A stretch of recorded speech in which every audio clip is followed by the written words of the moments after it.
Mga ka-Spark, kamusta kayo? Mas bilang ngayon mga ka-Spark, pag-uusapan po natin ang mga paraan para malaman kung mahal ka ng isang lalaki.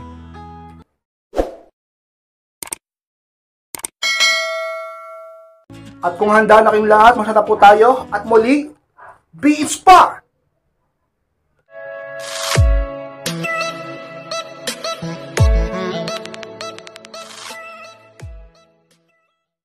At ang unang paraan para malaman mo kung mahal ka talaga ng isang lalaki, hindi ka kailanman ikinahiya. Yan ang unang talaga namang ka-inspired para tandaan. At talaga namang senyales ng isang lalaki, mahal ka talaga. Kailanman hindi ka niya ikinakahiya. Palagi siyang proud sa iyo at palagi kanyang ipinagmamalaki. At talaga namang wala siyang itinatago. At talaga namang siya pa mismo ang nagdudulot sa iyo ng kasiyahan sapagkat siya pa mismo ang laging nagsasabi sa iyo na ipapakilala ka niya sa kanyang pamilya, kaibigan, kamag-anak o kakilala. Kung ganyan ang nararanasan mo, ay napakaswerte mo sapagkat hindi lahat ng lalaki ganyan. Yung ibang lalaki nagdadahilan, huwag ka lang maipakilala sa pamilya sapagkat anong dahilan? Meron siyang tinatago. At yung ibang lalaki naman ay hindi ganyan sapagkat kinakahiya ka sa kung ano mang dahilan niya. Pero pag lalaki talagang mahal ka, maniwala ka sa akin. Kahit sino ka pa, kahit kailan, kahit ano pang sitwasyon mo, ano pang nakaraan mo, at kahit kanino pa ka-inspire, hindi ka niya ikakahiya, ipapakilala ka niya sa buong mundo, sa sino man tao, sapagkat ang tunay na pag-ibig ay kailanman masasabi nating na ipagmamalaki ka-inspire. At ang pangalawang paraan mga ka-inspire para malaman mo kung talagang mahal ka ng isang lalaki, consistent pa rin sa'yo kahit matagal na. Yan ang pangalawa ka-inspire. Ang tunay na pagmamahal at pag-ibig ay hindi nasusukat sa ngayon lang. Masasabi mong mahal ka talaga ng isang lalaki kapag siya ay talaga namang hindi nagbabago sa iyo, consistent sa iyo, at ang pag-ibig niya kailanman ay hindi naglaho ka-inspired. Lagi siyang may effort sa iyo, lagi siyang merong ginagawa para mapaligaya ka at maparamdam sa iyo na mahal ka niya. Ganyan yan, sapagkat masasabi mo bang tunay ang pagmamahal at pag-ibig kung ang isang lalaki pahinto-hinto, patigil-tigil at nawawala-wala? At minsan lang siya ako mag-effort sa iyo, lalo na kapag may kailangan lang sa iyo. Ganun ba ang tunay na pagmamahal? Hindi ba't ang tunay na pag-ibig ay talaga namang hindi nagbabago? At ang pag-ibig na yan, ang siyang magpapasabi sa iyo na ang lalaking yan ay mahal ka talaga, ka-inspired. Consistent sa iyo kahit gaano na kayo katagal, kahit ilang taon na kayo, kahit marami kayong pinagdaan ng pagsubok o problema, ang lalaking yan ay nandyan pa rin sa iyo, hindi nagbabago. At ang kanyang lambing at talaga namang tamis na kanyang pag-ibig ay nararamdaman mo pa rin, ka-inspired. At ang pangatlong paraan mga ka-inspired para malaman mo kung mahal ka talaga ng isang lalaki, bumabalik sa iyo after makipaghiwalay. Pangatlo ka-inspired. Hindi niya rin kayang tiisin. Hindi ka rin niya matiis. Hindi niya rin kaya.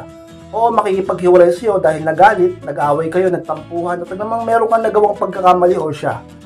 Pero ang tunay na pagmamahal, kapag mahal ka talaga ng tao, hindi ka niya matitiis.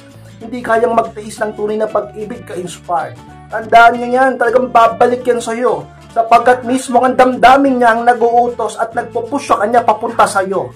Ganyan ba ang partner mo?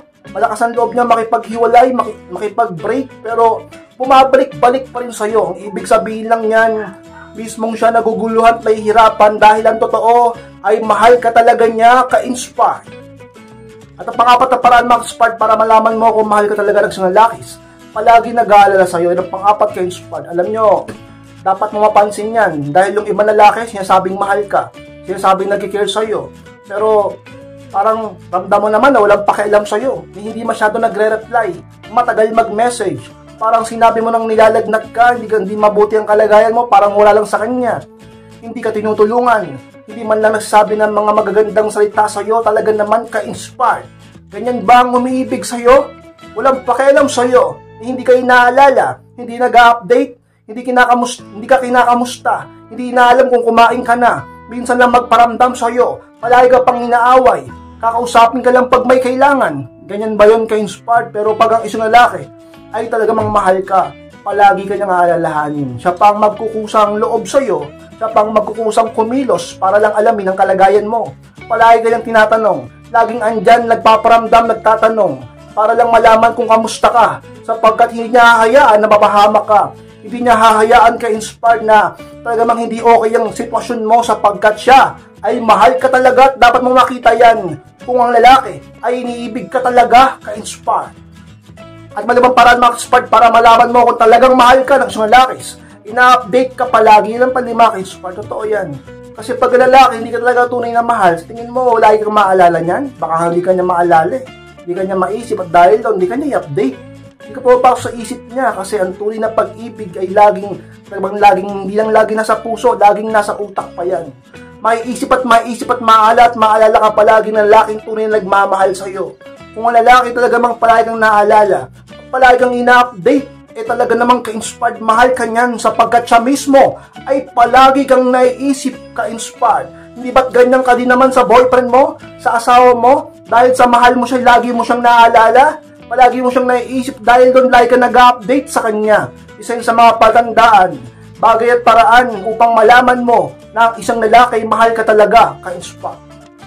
At paano paraan mag-inspired para malaman mo kung talagang mahal ka ng isang lalaki? Palagi kang tinutulungan, yun ang pangalan ka-inspired. Alam nyo, pag lalaki, mahal ka talaga, lahat gagawin niya para sa'yo. Minsan nga, pati sarili niya, pinapabayaan niya para lang sa'yo.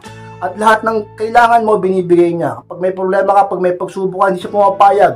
Ka-inspired na, talagang wala siyang gawin para sa'yo. Sa mga pinakapatandaan na mahal ka talaga niya, palagi kayong tinutulungan. Hindi niya hayaan na malugmok ka. At talaga namang hindi siya tumulong sa'yo. Ganyan bang nararanasan mo? Yan ang talaga namang basihan ng tunay na pag-ibig, ka-inspired ng isang tunay na lalaking nagmamahal talaga sa'yo.